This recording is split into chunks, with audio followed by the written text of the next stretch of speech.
Doctor Kashinath Ghanekar नाट्यगृहात एका लग्नाची पुढची गोष्ट आणि असे न मी नसेन मी या नाटकाच्या तिकिटाच्या पहिल्या 2-3 रांगा तिकीट खिडकी उघडण्यापूर्वीच बुक होण्याचा धक्कादायक प्रकार घडला।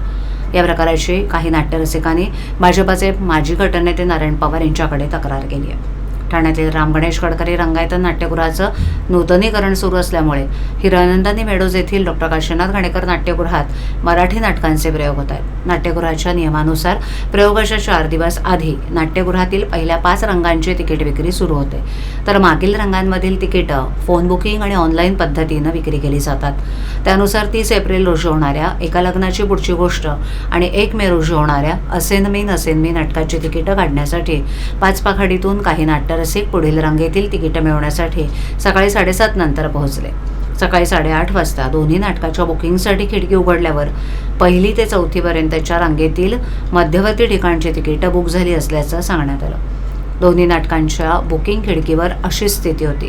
त्यावेळेला काही रसिकांनी विचारणा केल्यावर एका लग्नाची पुढची गोष्टची तिकीटं दामलेनी गेस्टसाठी ठेवली असल्याचं सांगण्यात आलं, तर असे न मी नसेन मी प्रयोगाच्या पहिल्या 2-3 रांगातील तिकीटं फोन बुकिंगवरून बुक झाल्याचं स्पष्ट करण्यात आलं।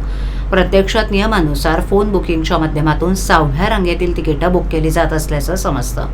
या प्रकाराबाबत काही नाट्यरसिकांनी भाजपाचे माजी गटनेते नारायण पवार यांच्याकडे तक्रार केली आहे। पालिकेच्या दोन्ही नाट्यगृहात तिकीट बुकिंगसाठी निश्चित नियमावली करण्याची गरज आहे। कामातून विरंगुळा म्हणून वेळ काढणाऱ्या सामान्य नाट्यरसिकालाही त्याच्या पसंतीच्या रांगेत नाटक पाहण्याचा अधिकार आहे। त्यामुळे या प्रकाराची चौकशी करावी, तसंच नाट्यगृहाच्या तिकीट खिडकीच्या ठिकाणी CCTV लावावेत अशी मागणी करण्यात आली आहे। या प्रकारासंदर्भात पालिका आयुक्त सौरभराव यांच्याकडे निवेदन दिलं जाईल असं माजी ज्येष्ठ नगरसेवक नारायण पवार यांनी सांगितलं।